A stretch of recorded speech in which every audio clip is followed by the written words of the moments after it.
Hello guys, most welcome on your channel English में by Anil sir. Friends, आज बहुत ही important topic question words discuss करेंगे, जिसमें एक complete solution of the types question words. तो प्लीज़ वॉच केयरफुली। फ्रेंड्स, यदि आप चैनल पर नए हैं तो प्लीज़ सब्सक्राइब, लाइक, शेयर और बेल आइकन दबाना ना भूलिए। चलते हैं, लेट्स प्रोसीड। बात करते हैं क्वेश्चन वर्ड्स, या हम हिंदी में कहते हैं प्रश्नवाची शब्द, या हम इसको बोलते हैं WH टाइप बोलते हैं, या WH की फैमिली बोल सकते हैं। जितने भी क्वेश्चन वर्ड्स होते हैं वो जनरली देखें तो WH से हमारे शुरू होते हैं। तो फर्स्ट बात करते हैं हु मतलब सब लोग जानते हैं कौन। तो कौन का मतलब क्या होता है, लिखा है यहाँ पे टू आस्क समबडीज या टू आस्क समवन्स आइडेंटिटी। मतलब किसी की पहचान जब हम जानना चाहते हैं तो हम यूज करते हैं हु। जनरली बोलते हैं हु आर यू, या हमने हु इज़ दैट गर्ल जो एग्जाम पे लिखा हुआ है, मतलब वह कौन लड़की है। हु इज़ योर फ्रेंड, आपका दोस्त कौन है। तो हम देख रहे हैं, हमने कहा हु आर यू, आप कौन है। तो सिंपली आप देख रहे हैं कि हम किसी की आइडेंटिटी या किसी पहचान के बारे में पूछ रहे हैं। तो जब किसी के पहचान के बारे में जानना चाहते हैं तो हम हु का use as a question word करते हैं। फिर देखिए, मैं नोट करके लिखा हुआ यहाँ पर है कि जो हु का यूज होता है who is also use as a subject. Who का यूज एज ए सब्जेक्ट भी करते हैं, मतलब एज ए कर्ता करते हैं। जैसे हम लोग सेंटेंस पढ़े, कर्ता होता है, वर्ब होती है, उसी से सब्जेक्ट प्लस वर्ब होती है। तो हम यहाँ पर बात करते हैं कि हु का यूज एज ए सब्जेक्ट भी किया जाता है। तो एग्जाम्पल में लिखा है यहाँ पर who sings this song. Who sings this song. देखिए इसका अर्थ क्या है, बहुत ध्यान अच्छे से समझना है कि इस गाने को कौन गाता है।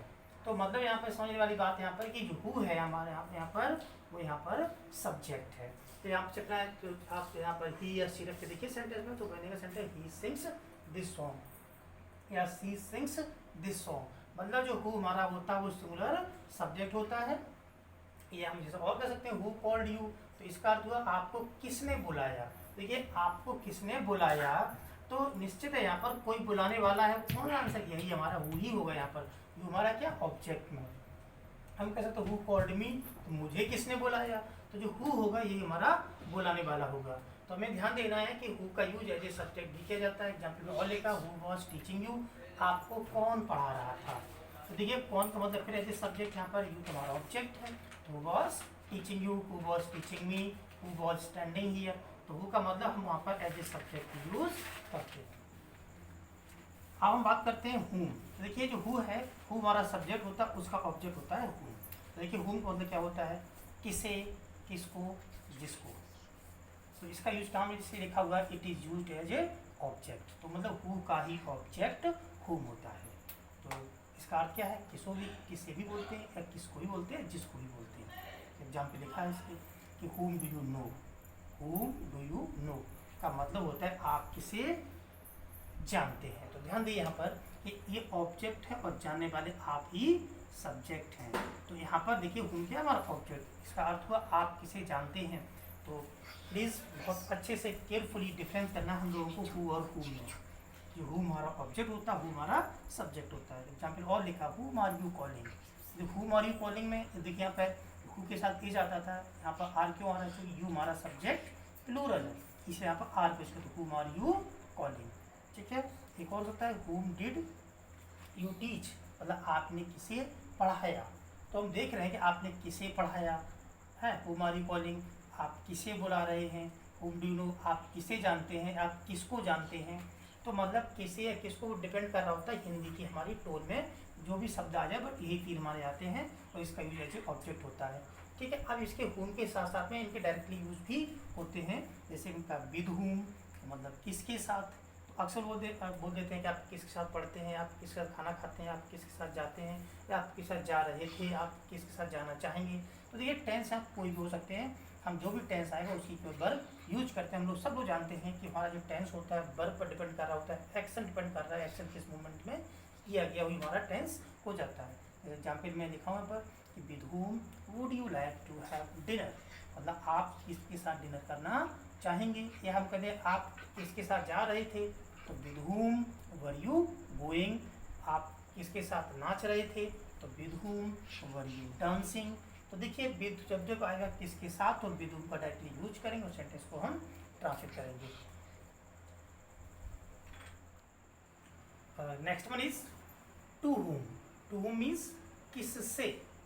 एग्जाम्पल लिखा यहाँ पर, to whom were you talking, मतलब आप किससे बातें कर रहे थे। तो जब कभी किससे बोलना होता है, टेंस कोई भी हो सकता है सेंटेंस में कि आपने किससे बात की, तो to whom did you talk. तो डिपेंड कर रहा है, टेंस हमारा कोई हो सकता है, आप किससे बात करना चाहेंगे, तो to whom would you like to talk. तो किससे सेंस आएगा तो टू whom का यूज करेंगे। Next one is for whom means किसके लिए। जैसे एग्जाम्पल लिखा, for whom are you earning money, आप किसके लिए पैसा कमा रहे हैं। जैसे कि for whom are you preparing, आप किसके लिए तैयारी कर रहे हैं। तो जो किसके लिए सेंस आएगा तो हम फॉर whom का यूज करेंगे। नेक्स्ट मीन अबाउट whom, तो अबाउट whom मीन्स किसके बारे में। अबाउट whom मीन्स किसके बारे में। तो एग्जाम्पल है, about whom are you thinking, आप किसके बारे में सोच रहे हैं, या आपने किसके बारे में सोचा है। तो about whom have you thought means tense हमारा कोई भी हो सकता है, लेकिन हमें ध्यान रखना कि हमें किसके बारे में बोलना होगा तो हम अबाउट whom का यूज़ कर लेंगे। देखिए ये whom के हमारे फॉर्मेट थे। अब हम नेक्स्ट क्वेश्चन पर पहुँचते हैं, whose। whose मतलब होता है किसका। ये ध्यान रखते हैं, whose के दो यूज़ हम यहाँ डिस्कस करने जा रहे हैं कि एक किसका भी है, ठीक है, और दूसरा हमारा और होगा जिसका है जिनका। तो पहले हम बताते हैं कि whose जब हमारा सेंटेंस के शुरू में होता है, in the beginning of sentence, या सेंटेंस के शुरू में जब होगा तो इसका अर्थ हमारा किसका होगा। एग्जाम्पल है, whose पेन इज दिस, यह पेन किसका है। whose कार इज दिस, यह कार किसकी है। तो जब किसका या किसकी ऐसे किसी की चीज़ के बारे में पूछना चाहते हैं तब वहाँ पे यूज करते हैं whose। और हम बता दें कि जो who था, who का सब्जेक्ट किस, मतलब who सब्जेक्ट किस होता है, whom उसी का ऑब्जेक्ट किस होता है, और whose उसी का पोजेसिव किस होता है, जो पोजेसिव मतलब अधिकार शो करना। वही यहाँ पूछा जा रहा है, whose pen is this, whose car is this, किसी कार है, किसी का पोजीशन है। Next one is whose। तो उस whose में क्या है, हमें ध्यान देना है कि इसका अर्थ है जिसका या जिनका। ये जब आएगा तो सेंटेंस के मिडिल में आएगा, मतलब सेंटेंस के बीच में आएगा। एग्जाम्पल लिखा हमने, there was a teacher whose name was mister Gautam, मतलब एक अध्यापक थे जिनका के नाम मिस्टर गौतम था। तो ये जब जिनका, अब डिपेंड कर रहा है, मान लीजिए बड़े होते हैं तो हम लोग जिनका बोल देते हैं, छोटा होता है तो इसका होते हैं। क्योंकि there was a servant in my family whose name was mister, कोई बता दिया आपने। तो हमें ध्यान देना यहाँ पर है कि जब छोटा होता है कोई भी हम लोग जिसका बोल देते हैं, बड़े होते हैं तो जिनका बोलते हैं। तो रिस्पेक्ट अकॉर्डिंग डिपेंड कर रहा होता है। हिंदी में दोनों अर्थ जिसका है जिनका हम बोल सकते हैं। तो दैट इज कॉल्ड whose। अब बात करते हैं व्हाट। देखिए व्हाट मीन्स जनरली हम लोग सब जानते हैं क्या होता है। जैसे व्हाट आर यू डूइंग, आप क्या कर रहे हैं।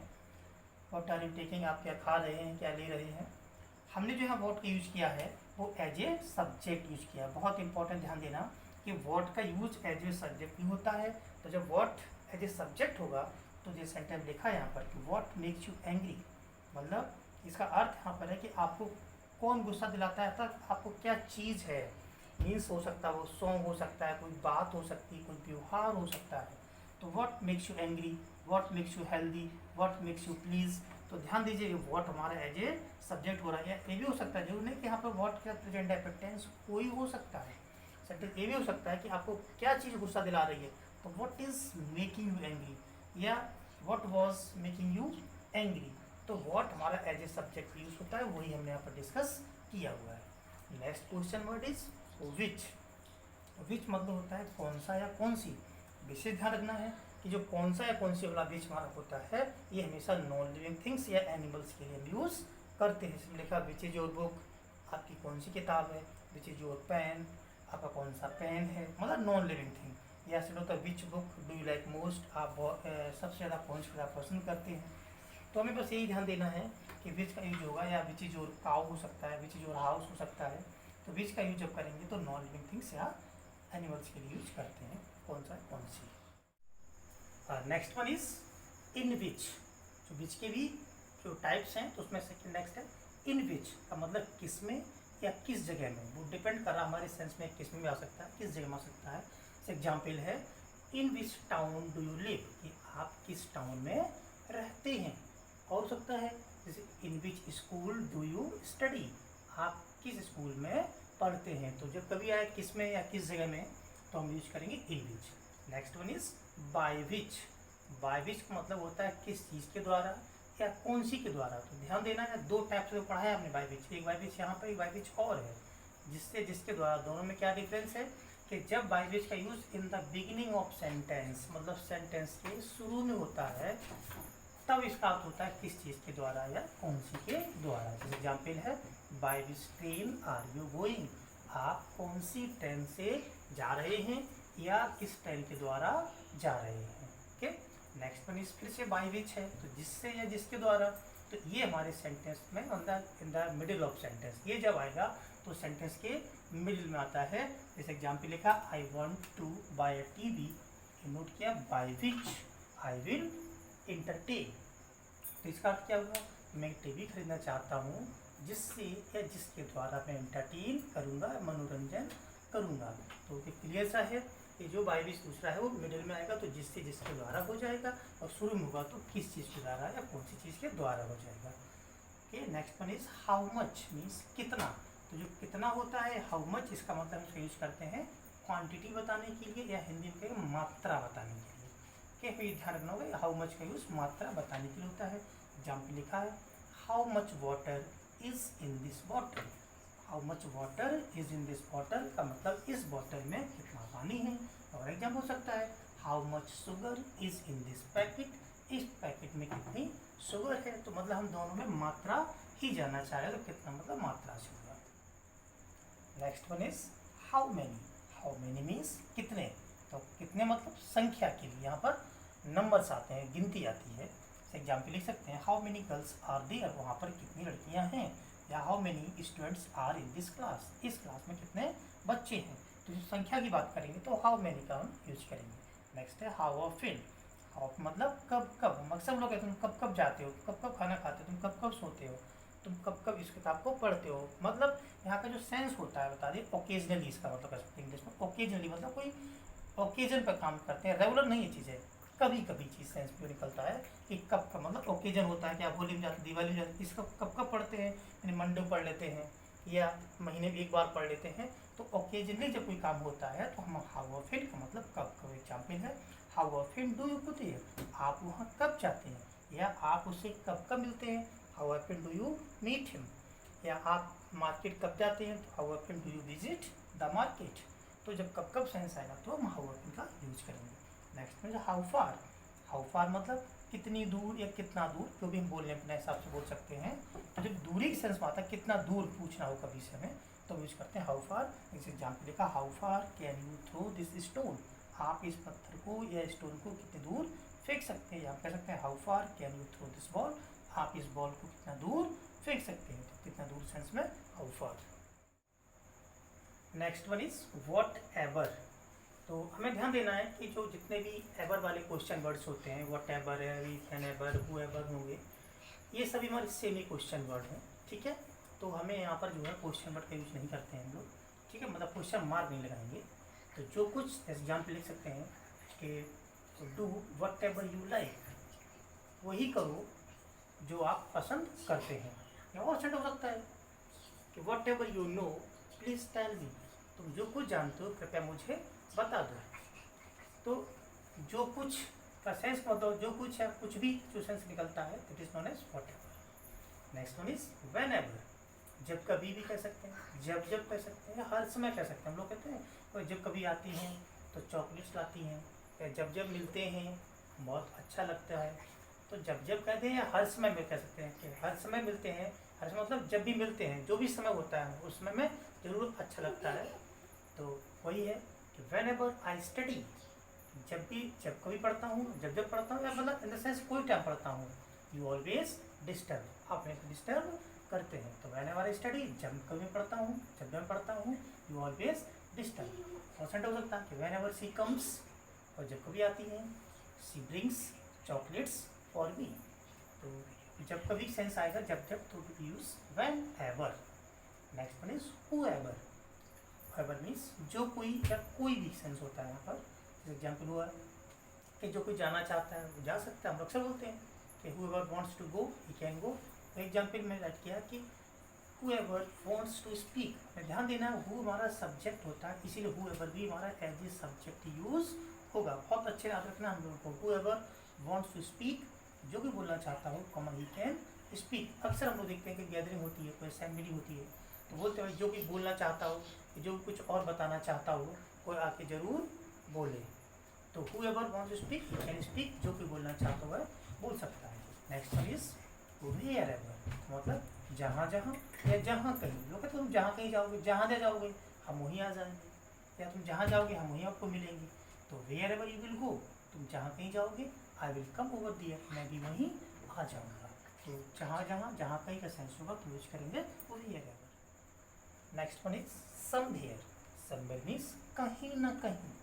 तो अक्सर लोग यूज करते हैं कि कहीं ना कहीं तो आपको जरूर मिलेगा, कहीं ना कहीं ये चीज़ बहुत इंपॉर्टेंट होगी। तो जब भी बोलना होता है तो जैसे एग्जाम्पल लिखा हमने, he will definitely meet you somewhere, वह आपको कहीं ना कहीं जरूर मिलेगा। तो जो सेंस हो somewhere. Next one is in what वे। तो इन व्हाट वे मीन्स किस तरह से या किस प्रकार से भी कह सकते हैं हम लोग। जल्दी देखें तो लोग हाउ बोलते हैं, बट यहाँ पर एक इफेक्ट उस तरीका होता है, सिंपली बोले कि हाउ आर यू, चल जाता आप कैसे हैं। लेकिन यहाँ का जो सेंस है, जब कोई काम किसी प्रोसेस होता है, किसी तरीके से होता है, तब हम यूज करते हैं इन व्हाट वे। कभी कभी चाहे तो इन व्हाट मैनर भी लोग बोल देते हैं, बट मैनर एक अलग बात हो जाती है। जनरली जो स्टैंडर्ड मीनिंग होता है इन व्हाट वे किस तरह से। एग्जाम्पल मैंने नोट किया, इन what way will you solve this problem, आप इस प्रॉब्लम को किस प्रकार से सॉल्व करेंगे। या और सेट हो सकता है कि आप किस प्रकार से इंटरव्यू तैयारी करना चाहेंगे। तो in what way would you like to prepare for interview. तो बस किस प्रकार से आएगा, किस तरह से आएगा, तो इन व्हाट वे का हम यूज करेंगे। Next one is bye what time. Bye what time means कब तक। तो जैसे कि समझ आता है तुम कब तक सोओगे, या कब तक सोता है, और कब तक पढ़ाई करेगा, ठीक है ना, वही सेंटेंस है। तो by what time will you wait for me, आप कब तक मेरा इंतजार करेंगे, या कब तक आप इस कंफ्यूज की मदद करेंगे। Bye what time will you help this measurement. तो मीन्स जब कब तक का सेंस आएगा तो हम आप यूज करेंगे bye what time. Next one is what else. तो व्हाट एल्स मीन्स और क्या। तो जनरली हम लोग यूज करते हैं कि आप और क्या कर रहे हैं, या कानपुर में आईटी के अलावा और क्या है, यहाँ पर बैंक के अलावा और क्या है, इस हॉस्पिटल में इस सुविधा के अलावा और क्या है। तो जब और क्या शब्द आता है तो हम यूज करते हैं व्हाट एल्स। एग्जाम्पल है, what else are you doing besides teaching, आप टीचिंग के अलावा या टीचिंग के अतिरिक्त और क्या कर रहे हैं, हो सकता है।